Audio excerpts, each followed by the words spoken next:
A warm welcome to all on the other side of the screen, and it's definitely going to need to be a warm welcome today, for winter is coming. I am the Overly Positive Fanboy, and today's Overly Positive review is House of the Dragon.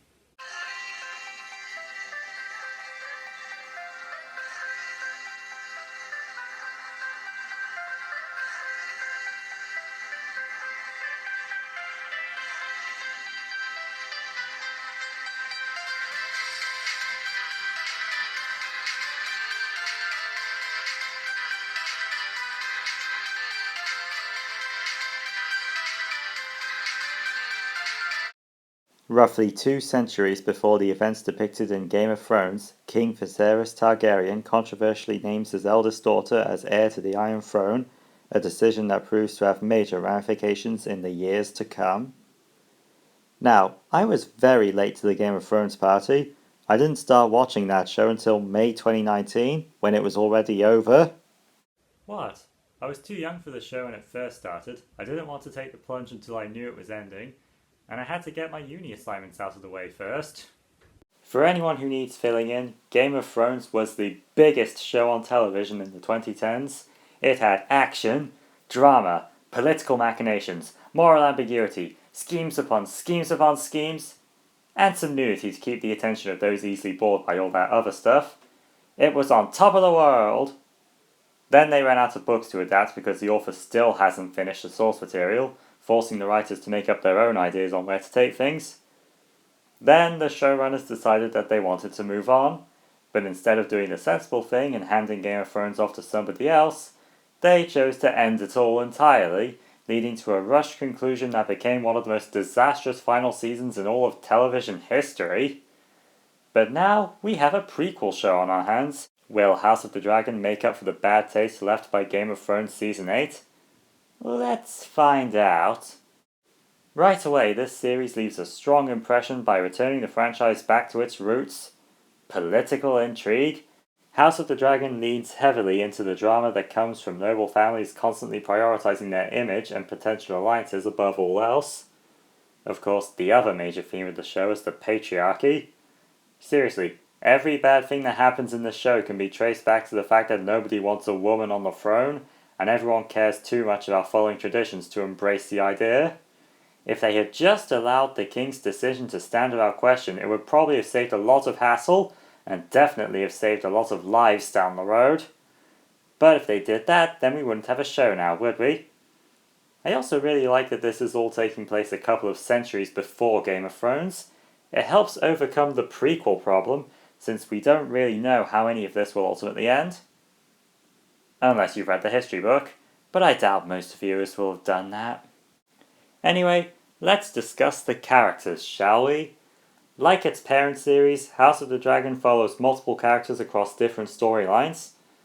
Unlike its parent show, however, everything all loops back around to the royal family. We have Princess Rhaenyra Targaryen, who I feel is the main protagonist. She starts off as a princess who craves adventure and excitement instead of her traditional duties. Then she's named as the heir, and things get a bit out of hand.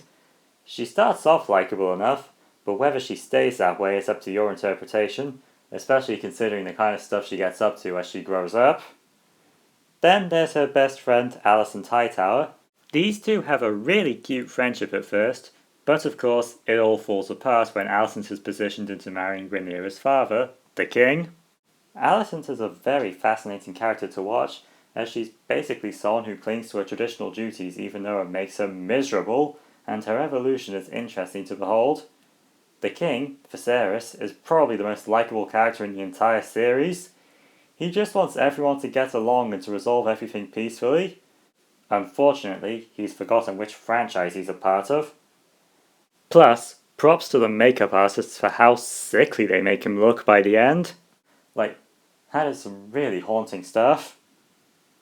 However, Viserys' goodness is not shared in his brother Daemon. Daemon Targaryen is reputed to be the most dangerous man in all of Westeros, and boy does he live up to that moniker.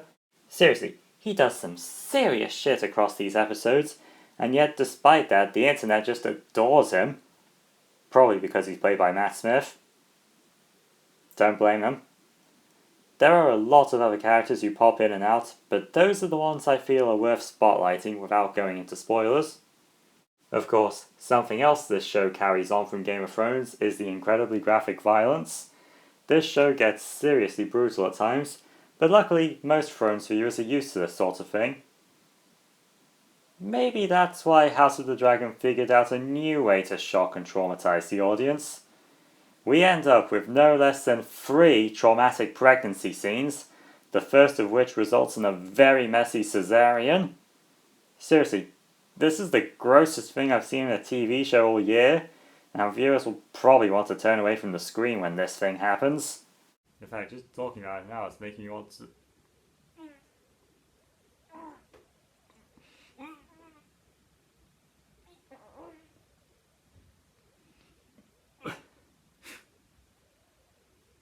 False alarm. One specific thing this show does that sets it apart from Game of Thrones is through the passage of time. Thrones tended to have everything go linearly. However, House of the Dragon implements multiple time skips, usually once per episode, though not always. The length of time that passes varies depending on where in the story we are, and by the time we reach the season finale, 20 years have come and gone. It's an interesting narrative device that certainly keeps things fresh and constantly changing across the season. However, the constant time jumps may mess with a viewer's engagement if they feel that nothing has changed too drastically between episodes. This never bothered me, but it could bother one of you guys, so just a heads up. One thing that can definitely be criticised about the show is its handling of certain issues. I've already noticed video essays discussing its approach to telling female-led stories and whether it does the best job at that. And I feel that I should at least mention that this show is guilty of the old bury your gays trope, so if that's a deal breaker for you, then you've been warned. Also, one last positive note to end things on, but I really like the different dragon designs. As a fan of How to Train Your Dragon, I enjoyed seeing all of the variety on display, especially Matt Smith's long-necked Screechy Boy. In conclusion, House of the Dragon is a pretty good series that goes a long way to rescue the Game of Thrones brand from a very messy failure. I would definitely recommend it to fans, and I can't wait to see the conflict that's been building up kick off in Season 2. Well, that was House of the Dragon, and this was Overly Positive Reviews. Tune in next time as we have another beloved prequel on our hands that released around the same time. Bye!